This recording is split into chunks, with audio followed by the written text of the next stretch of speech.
لله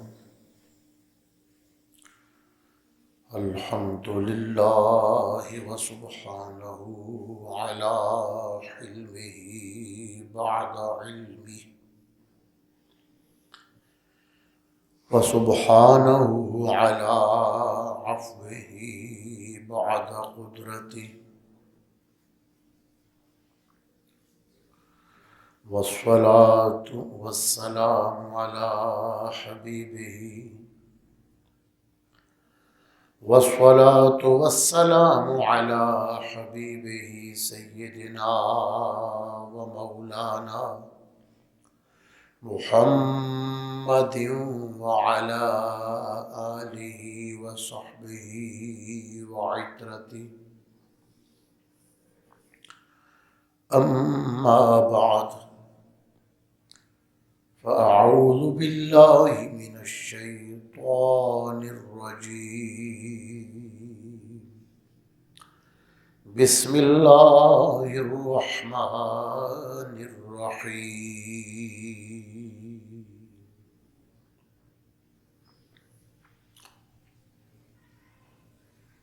إنا أعطيناك الكوثر فصل لربك وانحر إن شانئك هو الأبتر صدق الله مولانا العظيم وبلغنا رسوله النبي الكريم رب اشرح لي صدري ويسر لي أمري واحلل عقدة من لساني يفقه قولي رب اشرح لي صدري ويسر لي أمري واحلل عقدة من لساني يفقه قولي رب اشرح لي صدري ويسر لي أمري واحلل عقدة من لساني يفقه قولي اللهم صل على سيدنا محمد النبي الأمي وعلى آله وسلم تسليما اللهم صل على سيدنا محمد وعلى آل سيدنا محمد وبارك وسلم اللهم صل على سيدنا محمد الفاتح لما أغلق والخاتم لما سبق ناصر الحق بالحق والهادي إلى صراطك المستقيم وعلى آله حق قدره ومقداره العظيم اللهم صل على سيدنا محمد الفاتح لما أغلق والخاتم لما سبق ناصر الحق بالحق والهادي إلى صراطك المستقيم والهادي إلى صراطك المستقيم وعلى آله حق قدره ومقداره العظيم اللهم صل على سيدنا محمد النبي الأمي وعلى آله وسلم تسليما بعد حمد و صلاۃ محترم حاضرین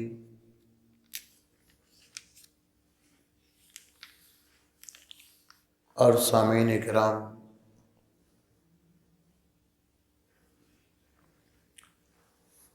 اللہ تبارک و تعالی اپنے اسماء حسنیٰ کے طفیل اور اپنے حبیب کریم حضرت محمد رسول اللہ صلی اللہ علیہ وآلہ وسلم کے توسل سے ہم سب کے گزشتہ گناہوں سے درگزر فرمائے۔ اللہ رب العزت اعمال کی عقوبت سے ہم سب کو مامون فرمائے، اور خالق کائنات کی بارگاہ میں یہ بھی دعا ہے کہ اللہ تعالی ہمیں قرآن حکیم کا فہم نصیب فرمائے۔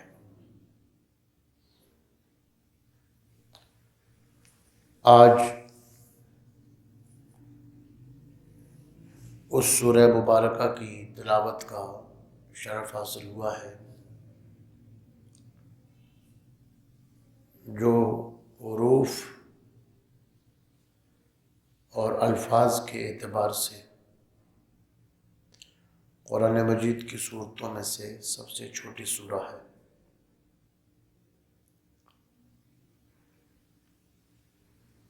اس میں صرف 3 آیات مبارکہ ہیں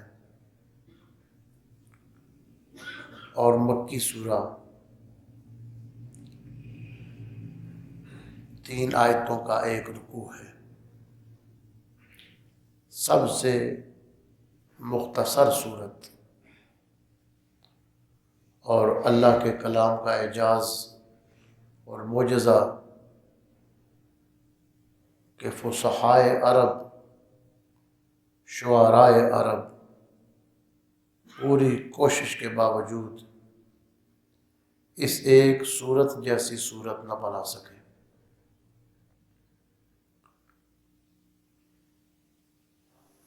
اور اس سورہ مبارکہ کے نازل ہونے کے بعد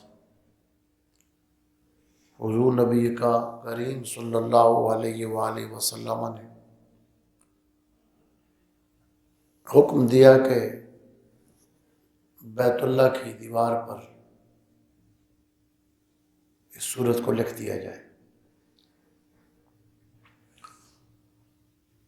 عرب کے اندر اس وقت جو لوگ کوئی نیا کلام لکھتے، جو اپنے فن کے کسی شاہکار کو پیش کرنا ہوتا تھا تو وہ بیت اللہ کی دیوار پر لکھے ہوئے کاغذ کو یا کھجوروں کے پتوں پہ لکھے ہوئے اپنے کلام کو آ کر لٹکا دیتے تھے۔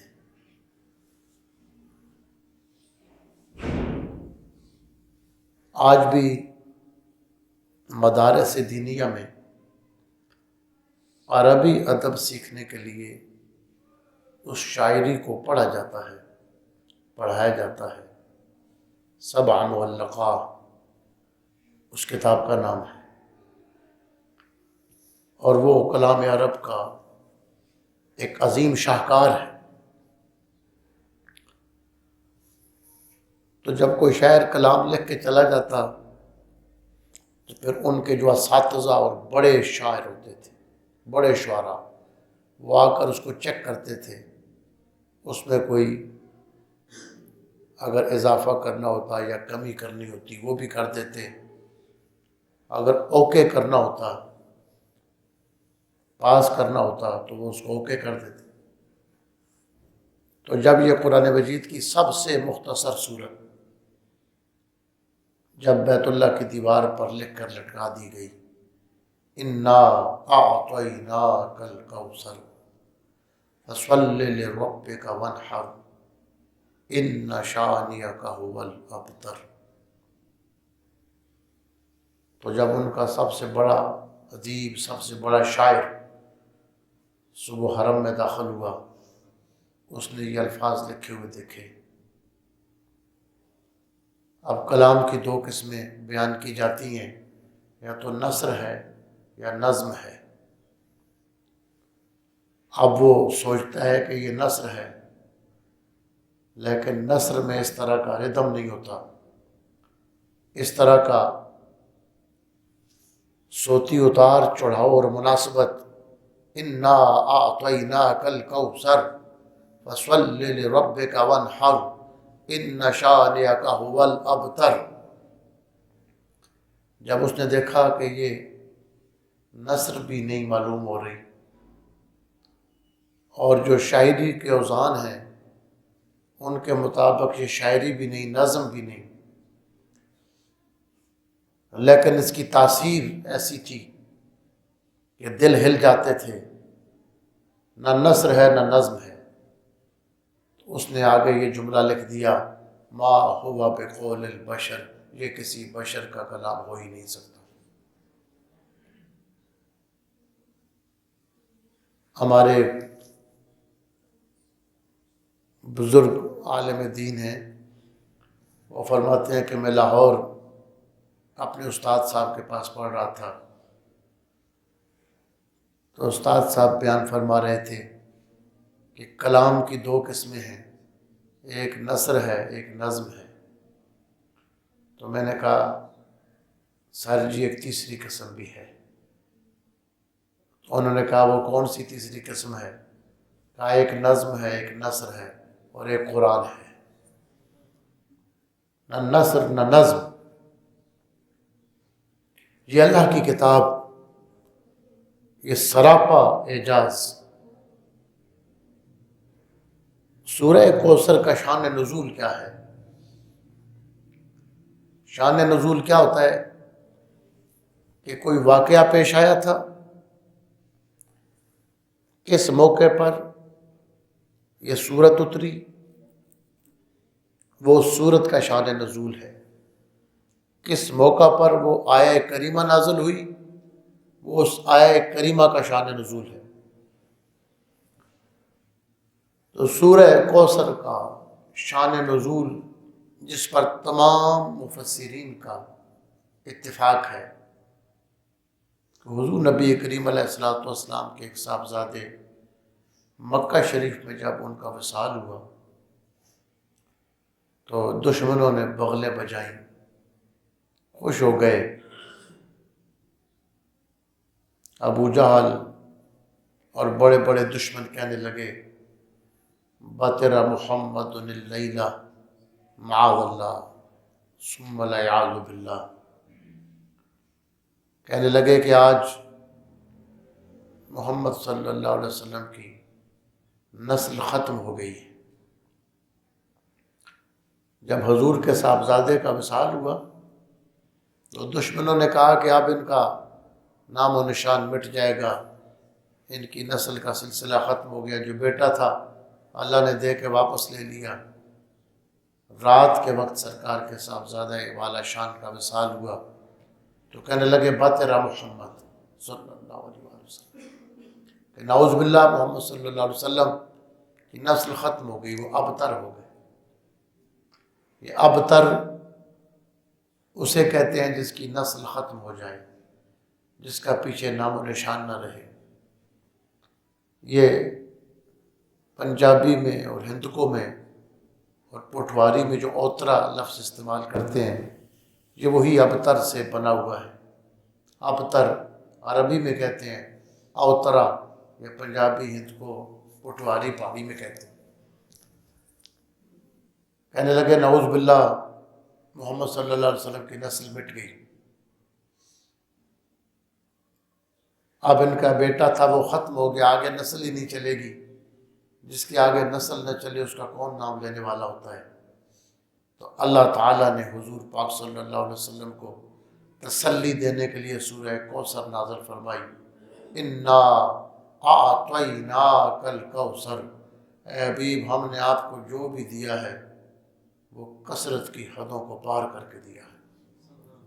کوثر یہ سو ال کے وزن پر مبالغہ کا صیغہ ہے، کثرت کی بھی کثرت دی، جو کچھ دیا بے حساب دیا، بے شمار دیا، جتنا دیا آپ کو بے حد و بے حساب دیا۔ آپ کو جو علم دیا وہ علم بھی کوثر ہے، آپ کو جو نبوت کا نور دیا وہ نور نبوت بھی کوثر ہے، آپ کو جو امت دی وہ امت بھی کوثر ہے، آپ کو جو قرآن دیا وہ قرآن بھی کوثر ہے۔ اور یہ آپ کو تانا دے رہے ہیں بے نسل ہونے کا، آپ کو اولاد دی، ظاہری اولاد بھی آپ کی کوثر کا مظاہرہ دکھائے گی، اور جو آپ کی روحانی اولاد ہے وہ بھی کائنات میں کوثر کے جلوے بکھیرے گی۔ آپ کو ہم نے کوثر عطا فرمایا۔ عام طور پر کوثر کا ترجمہ خیر کثیر کیا جاتا ہے، یہ ہے کہ ایک تفسیر ہے، یہ مکمل تفسیر نہیں ہے، یہ ایک اس کا معنی ہے کوثر کا۔ اس لیے امام راضی لکھتے ہیں کہ حضور علیہ الصلوۃ والسلام کو اللہ نے جو کثرت ہر چیز کی دی، اس میں ایک کثرت کی ایک کثرت حوض کوثر بھی ہے۔ اور حوض کوثر پر بھی کیا ہوگا کہ کثرت سے آپ کی امت پیاسی وہاں پانی پینے کے لیے آئے گی، اور میدان محشر کی پیاس ان کی جب ایک مرتبہ حوض کوثر کے پینے سے بجھ جائے گی، پھر ساری زندگی پیاس محسوس نہیں ہوگی۔ حوض کوثر جس کو نصیب ہو جائے گا پھر اسے بعد میں پیاس نہیں لگے گی۔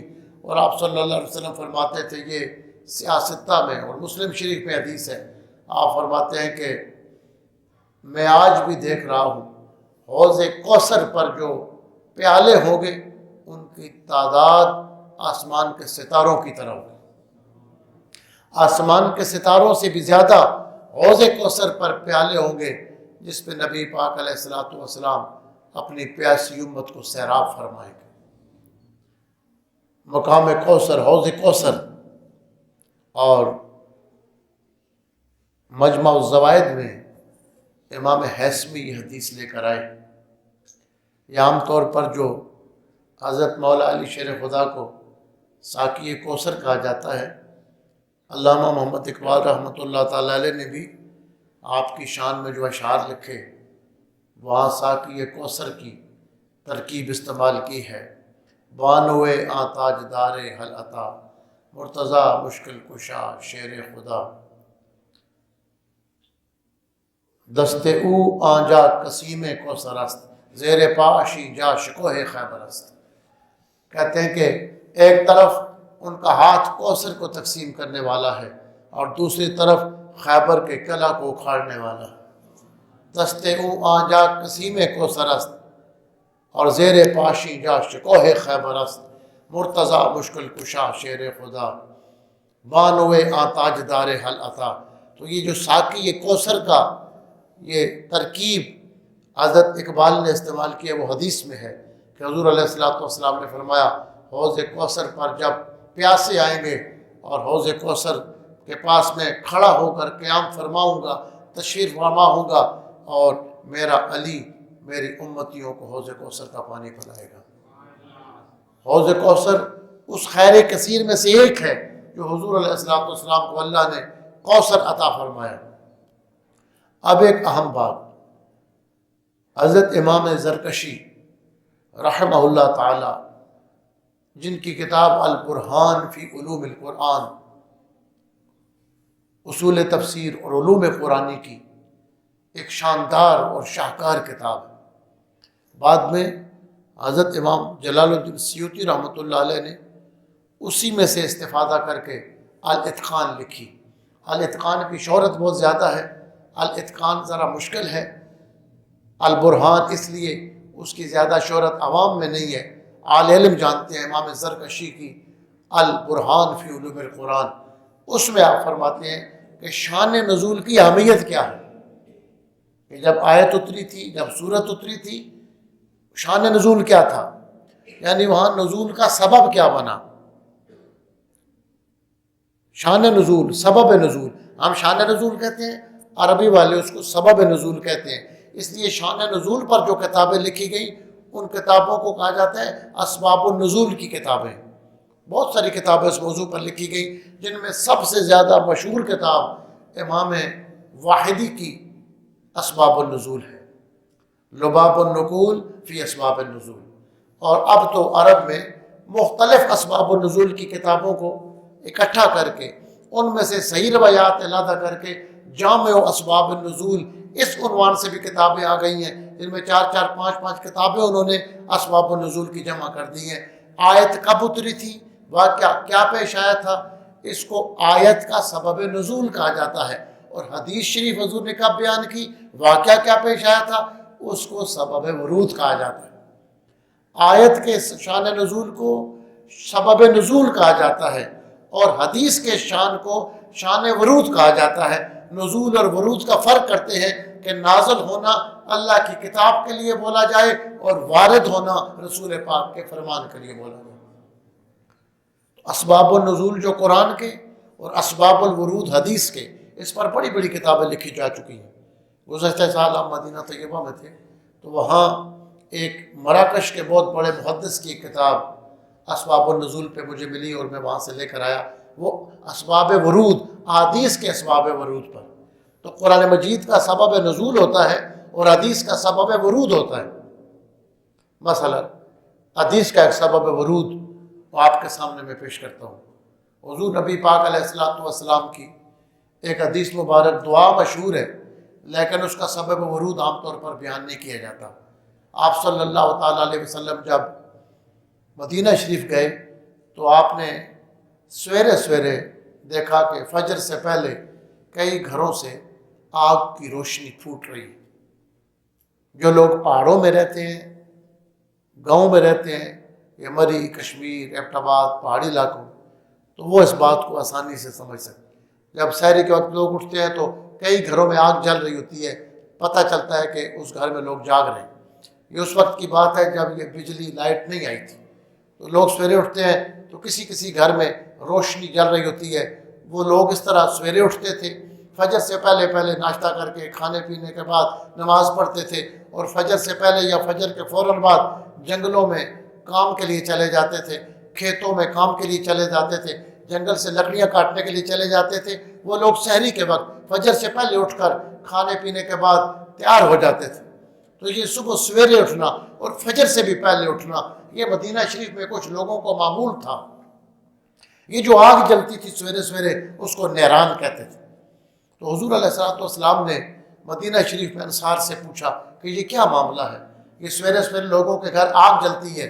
تو فرمایا کہ یا رسول اللہ، یہ لوگ سویرے اٹھ جاتے ہیں، فجر سے پہلے اٹھ جاتے ہیں اور اپنے کام کاج کے لیے اللہ کو یاد کر کے نکل جاتے ہیں، ناشتے کر کے سویرے اٹھنے کی ان کی عادت ہے۔ تو حضور صلی اللہ تعالی وسلم نے خوش ہو کر فرمایا اللہم بارک لامتی فی بکورہا، یا اللہ سویر کے وقت میں میری امت کے لیے برکت ڈال دے۔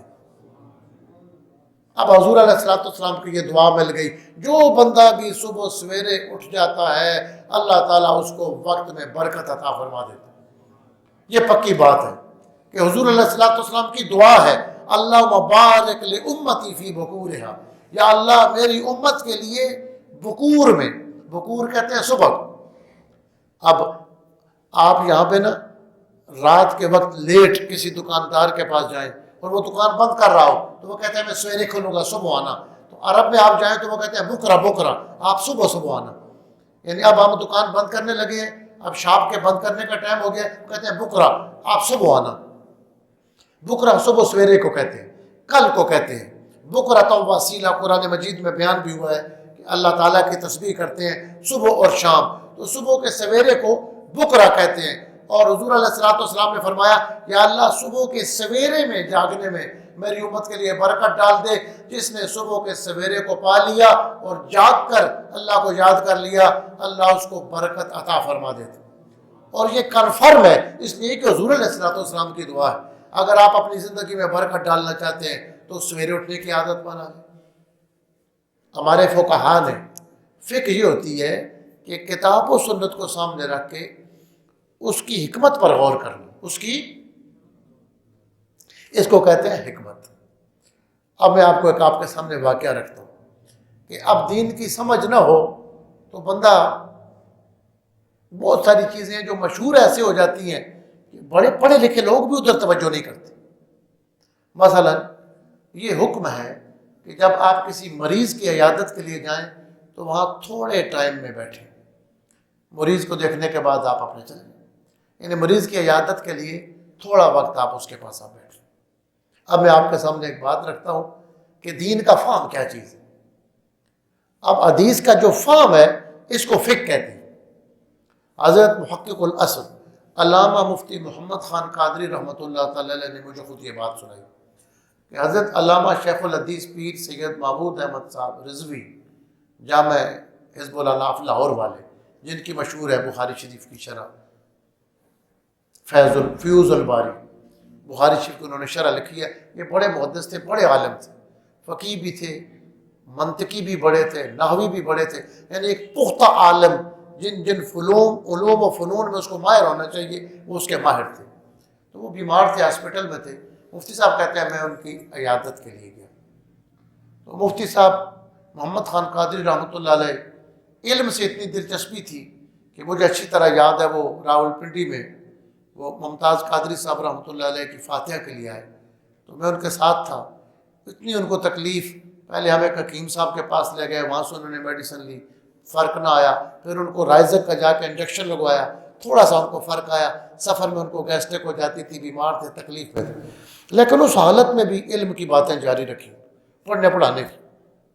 تو جب ضیاء العلوم میں وہ گئے تو اس بیماری کی حالت میں فرمانے لگے اوپر سے تفسیر کبیر اٹھا کے لاؤ، میرے پاس جو نسخہ ہے اس میں فلاں آیت کی تفسیر رہ گئی ہے، اور آپ کے پاس جو نسخہ ہے، 2 نسخے منگوائے، اس میں سے اس کو چیک کیا۔ بیماری کی حالت میں بھی وہ پڑھنے پڑھانے کو ان کا ذوق تھا، بیماری کی حالت میں بھی اتنی شدید تکلیف تھی، لیکن وہ وقت ضائع نہیں کر رہے تھے کہ میں آیا تو فاتحہ کے لیے ہوں، لیکن میرے پاس جو تفسیر ہے اس نسخے میں وہ چیز نہیں ہے، یہاں پہ جو تفسیر ہے اس میں دیکھ لوں۔ وہاں سے انہوں نے پھر وہ 2 صفحے کاپی بھی کروائے، اچھی طرح مجھے یاد ہے۔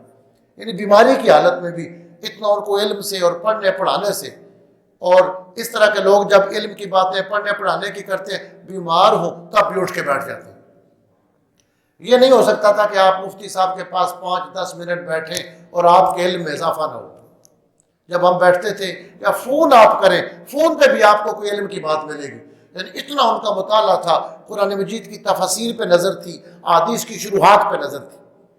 جو پڑھنے پڑھانے والے لوگ ہیں ان کے پاس بیٹھو تو ایسے آپ نے باقی مدرسہ کھل گیا ہے، ایک لائبریری کھل گئی، ایسے صاحب علم تھے، اللہ ان کی قبر پر کروڑوں رحمتوں کا نزول فرماتے ہیں۔ میں رضوی صاحب رحمۃ اللہ علیہ کی عیادت کے لیے ہاسپٹل میں گیا، تو جب انہوں نے کہا کہ آج کل کیا کام کر رہے ہیں، تو میں نے کہا میں تفسیر کبیر کا ترجمہ کر رہا ہوں۔ پھر اس پہ بات ہوئی، اس آیت پہ امام راضی نے کیا تفسیر کی ہے، اس پہ کیا تفسیر کی ہے۔ کہتے ہیں کہ میری گفتگو کے درمیان ان کی صحت بحال ہونا شروع ہو گئی، ہاسپٹل میں داخل ہے، زیر علاج ہے۔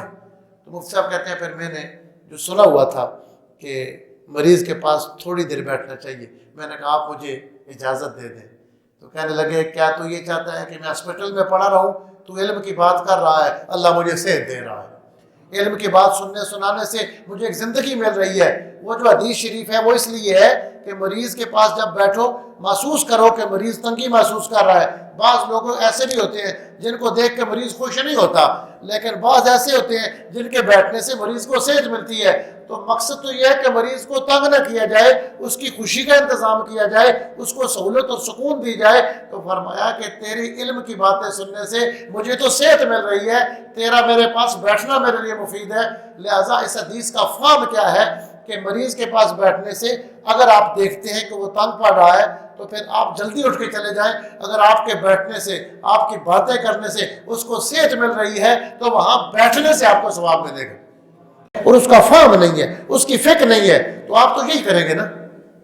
یہ ایک بتانے کے لیے، کوئی بندہ اپنی بات خود نہیں بتاتا، ورنہ اس سے تو یہ نتیجہ لازمی نکل جاتا ہے نا کہ اس بندے کو نہیں پتا تھا حدیث کا فہم، لیکن وہ جو بات ان کے سامنے ہوئی انہوں نے بیان کی۔ کہنے لگے میں کافی دیر بیٹھا رہا، کہنے لگے تو دین کے علم کی باتیں کر رہا ہے، قرآن و سنت کے موتی بتا رہا ہے، اس سے میری صحت بحال ہو رہی ہے۔ تو ایک دین کا فہم ہوتا ہے۔ اب یہ تو حدیث شریف ہے کہ حضور علیہ السلام نے جب دیکھا کہ لوگ سویرے اٹھے ہوئے تھے تو آپ نے فرمایا اللہم بارک لامتی فی بکورہا، یا اللہ میری امت کے لیے صبح کے سویر میں برکت ڈال دے۔ اس لیے ہمارے پنجابی پٹواری ہندکو والے کہتے ہیں صبح کے وقت کہتے ہیں برکت والا وقت، نور پیر دا ویلا، یعنی یہ برکت والا وقت ہوتا ہے۔ تو ہمارے فقہا نے ایک بات اس سے لکھی ہے، یہ فقہ ہے حدیث کی۔ حدیث تو آپ نے سن لی، اس کا سبب ورود بھی سن لیا، یعنی جس کو شان نزول عام طور پہ کہتے ہیں۔ اب فقہ کیا ہے اس حدیث کی؟ فقہ یہ ہے، فقہا نے ایک بات لکھی ہے کہ اگر کوئی بندہ کسی کاروبار کو شروع کرتا ہے اور اسے برکت نہیں مل رہی، فائدہ اسے نہیں ہو رہا، تو وہ کیا کرے؟ صبح سویرے اٹھے۔ یہ اگر تجارت کرتا ہے تو فجر سے پہلے پہلے اٹھ کر اپنے گھر سے نکل جائے اور راستے میں کہیں سفر کی نماز پڑھے، صبح کی گھر سے نکل جائے، فجر کی نماز سے پہلے گھر کو چھوڑ دے اور راستے میں جا کر کہیں فجر کی نماز پڑھے۔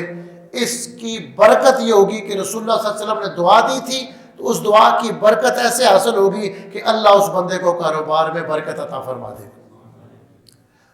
اور صبح سویرے اٹھنے والوں کو اللہ برکت دیتا ہے، اس لیے کہ رسول اللہ صلی اللہ علیہ وسلم نے فرمایا اللہم بارک لامتی فی بکورہا۔ یہ جو امام سیوطی کی کتاب ہے اسباب حدیث، تو اس پر میں آپ کو ایک لطیفہ بتاؤں یا ایک المیہ بتاؤں کہ ایسے لوگ اٹھ کر قرآن و حدیث کے ترجمے شروع کر دیتے ہیں. لاہور کے ایک عالم ہے، عالم اس لیے کہتا ہوں کہ انہوں نے ترجمہ کیا اور ان کے ساتھ علامہ لکھا ہوا ہے، تو انہوں نے اس حدیث کا ترجمہ کیا. پیچھے سبب بھی لکھا ہوا ہے کہ واقعہ کیا پیش آیا، کہ صبح کے وقت لوگ آگ جلا رہے تھے، رسول پاک نے دیکھا کہ لوگ جلدی اٹھے ہوئے ہیں، تو آپ نے فرمایا اللہ میری امت کے لیے بکور صبح کے سویر میں برکت ڈال دے. اب یہ بکور ہے اور باکرہ کہتے ہیں کنواری عورت کو. تو اس بندے نے ترجمہ کیا کہ حضور نے کہا اللہ میری امت کے لیے کنواری عورتوں میں برکت ڈال دے.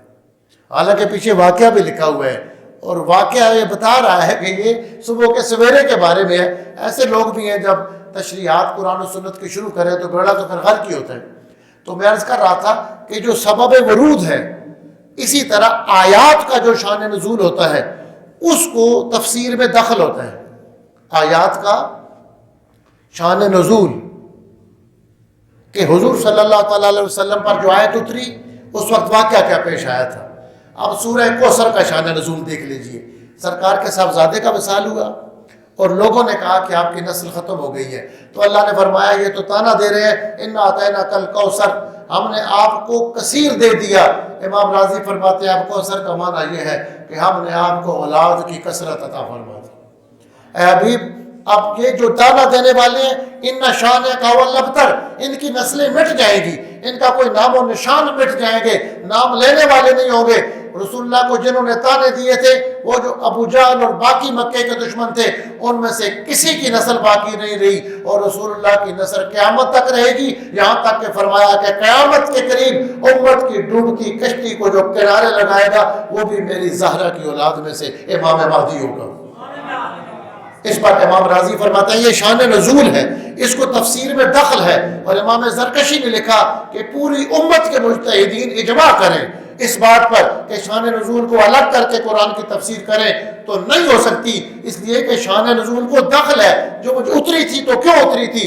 لوگوں نے کہا آپ کی نسل ختم ہو گئی، اللہ نے فرمایا انا اعطیناک الکوثر، ہم نے آپ کو کثرت عطا فرما دی. اس پر امام راضی فرماتے ہیں کہ آپ دیکھو ثم منظر کم کانا، جن لوگوں نے فرمایا آپ دیکھیں دنیا پر کہ جنہوں نے اہل بیت نبوت کو ختم کرنا چاہا اور ان کو مٹانا چاہا اوپر سے لے کر کربلا تک، آج ان کی نسل باقی نہیں رہی. اور کربلا کے بعد جنہوں نے جو کچھ مٹانا چاہا ان کا نام لینے والا کوئی نہیں. اور ثم منظر کان من کان کافیہم من الاکابر من العلماء کالباکر والصادق والکاظم والرضا. لیکن رسول اللہ کی نسل میں دیکھو کسی کو امام باکر جیسا مجمع العلوم بنایا گیا، کوئی صادق ہے، کوئی رضا ہے. اور اللہ نے ایسے ایسے لوگ پیدا کیے جو قیامت تک کے لیے علم و عمل کا ایک شاہکار ہوں گے. تو فرمایا دشمن یہ کہتا ہے کہ نسل مٹ گئی ہے، اللہ یہ کہتا ہے کہ نہیں مٹے گی. تانا دینے والوں کی نسلیں مٹ جائیں گی، اے حبیب آپ کی نسل قیامت تک نہیں مٹے گی. یہ ایک تفسیر ہے جو شان نزول جس کی تائید کرتا ہے، لیکن یہ اسی کا حصہ ہے کہ آپ کو جو کچھ دیا، علم دیا تو کثرت سے دیا، امت دی تو کثرت سے دی. حضور علیہ السلام فرماتے ہیں قیامت کے دن اتنا بڑا میدان محشر ہوگا کہ 120 صفحے بنے گی. آدم علیہ السلام سے لے کر قیامت تک آنے والے لوگوں کی 120 صفحے بنے گی. فرمایا 40 صفحے باقی سارے نبیوں کی امتوں کی ہوں گی، 80 صفحے اکیلے میری امت کی ہوں گی، 80 صفحے اکیلے میری امت کی ہوں گی. اس کا بھی ایک پیچھے سبب ہے. آپ صلی اللہ علیہ وسلم نے فرمایا تزوج الودود الولود، ان خاندانوں میں شادیاں کرو جن کی عورتیں زیادہ بچے جنتی ہیں اور اپنے خاندوں کا زیادہ خیال رکھتی ہیں، ان سے محبت کرتی ہیں. فإنی مقاصر بکم یوم القیامہ، فرمایا قیامت کے دن میں اپنی امت کی کثرت کی وجہ سے قیامت کے دن فخر کا اظہار کروں، میں اس پر ناز کروں گا کہ اللہ نے مجھے زیادہ امت عطا فرمائی. انا اعطیناک الکوثر. تو یہ شان نزول ہے، سبب نزول ہے. تو سبب نزول کی اہمیت کو کچھ میں نے آپ کے سامنے بیان کرنے کی کوشش کی ہے. اسباب ورود حدیث یہ تو ایک بہت بڑا ایک چیپٹر، 3 جلدوں کی وہ کتاب جو ایک ضخیم کتاب ہے سیدی حمزہ کتانی رحمہ اللہ کی، وہ میں اس بار گزشتہ سے پیوستہ سال عرب شریف سے لایا تھا. پھر کبھی موقع ملا تو انشاءاللہ ہم درس حدیث بھی شروع کریں گے ہفتہ میں 1 بار. تو اس میں آپ کو وہ حدیث کے سبب ورود آپ کے سامنے بیان کیے جائیں گے. تو اللہ تبارک و تعالی ہمیں کتاب و سنت پر عمل کی توفیق عطا فرمائے، قرآن کا فہم نصیب فرمائے۔ دوشی پڑھیں، اللہم صلی